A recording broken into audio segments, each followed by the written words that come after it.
ہم آپ کا فائدہ کرنے آئے ہیں, آپ کی عوام کا, ملتان کی عوام کا فائدہ کرنے ہیں, نقصان کرنے نہیں آئے.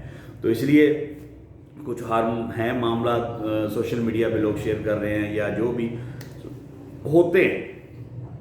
سٹارٹنگ پہ جب آپ کہیں جاتے ہیں تو ایڈجسٹ ہونے کے لیے ٹائم لگتا ہے, ٹھیک ہے. کوئی بھی ڈیولپر ہو, کوئی بھی بزنس ہو, آپ اپنی پرائے سٹی میں جائیں گے, آپ کو ادھر کے ٹھاکر سے تعلقات اچھے کرنے پڑیں گے, آپ کو ادھر سے کہہ لو کہ ڈان سے تعلقات اچھے کرنے پڑیں گے. تو یہ چیزیں آتی ہیں. اگر آپ کا کہیں تعلقات خراب ہو گئے تو معاملہ تو خراب ہو جاتا ہے. آپ جب آپ ٹاؤن کاٹ رہے ہیں تو ادھر تو پھر ہمارے سرکاری ڈپارٹمنٹ بھی ہیں, یہی ٹھاکر ہیں, یہی ڈان ہیں, ٹھیک ہے.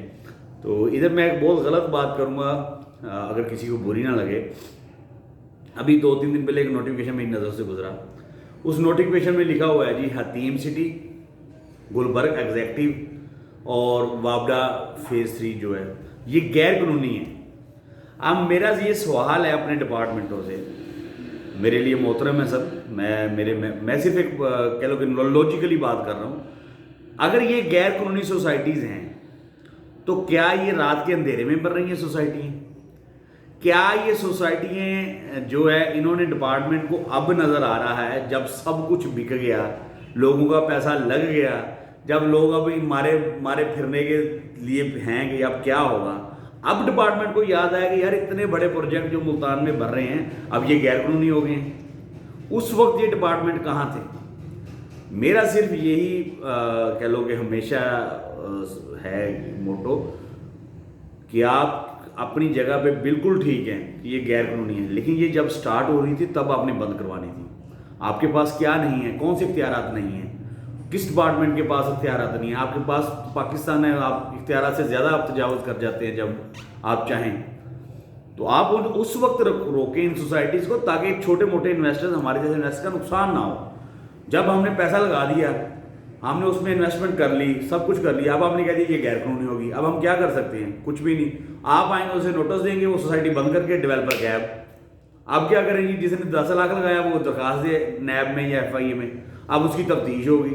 تفتیش ہونے کے بعد وہ پاکستان کا جو آپ کو قانون کا معلوم ہی ہے کتنے لمبی پیشی اور کیا کچھ ہوگا. تو اس میں قصور ہمارا تو نہیں ہے یا عام انویسٹر کا تو نہیں ہے, اس پہ تو ڈپارٹمنٹ کو چاہیے. دیکھیے قانون بنایا گیا پاکستان میں, اس میں امپلیمنٹ ہونا چاہیے.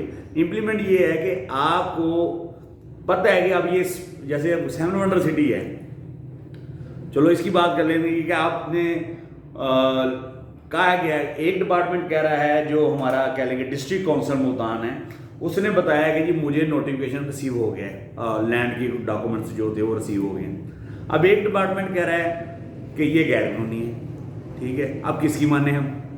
نمبر 1. نمبر 2, اگر یہ غیر قانونی ہے بھلے ہم اس کے ساتھ کام کر رہے ہیں, میں یہ کہوں گا کہ اس کو اوپن نہ ہونے دیا جائے جب تک یہ لیگل نہ ہو.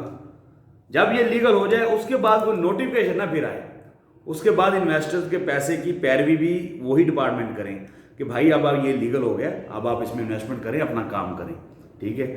آپ لوگوں کو پلاٹ لینے دیں, ٹھیک ہے.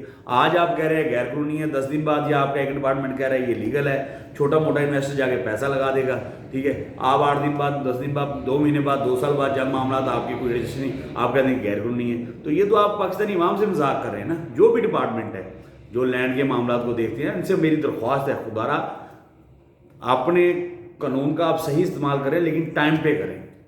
جیسے گلبرگ ہے, گلبرگ میں اب لوگوں کا پیسہ لگ گیا ہے, اب آپ نے نوٹیفیکیشن دے دیا کہ وہ غیر قانونی ہے. حتیم میں لوگوں کا پیسہ لگ گیا ہے, اب آپ نے نوٹیفیکیشن دیا وہ غیر قانونی ہے. اب لوگ کیا کریں گے؟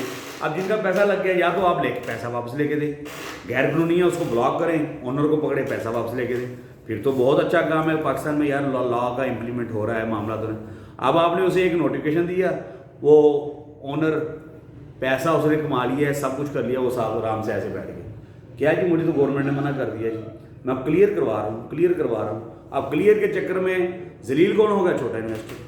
تو میری دعا ہے کہ اللہ کرے یہ معاملات خوش اسلوبی سے سولو آؤٹ ہوں پورے پاکستان میں ڈیلرز کے لیے, ڈیولپرز کے لیے, تاکہ ایک پائیدار طریقے سے کام ہو.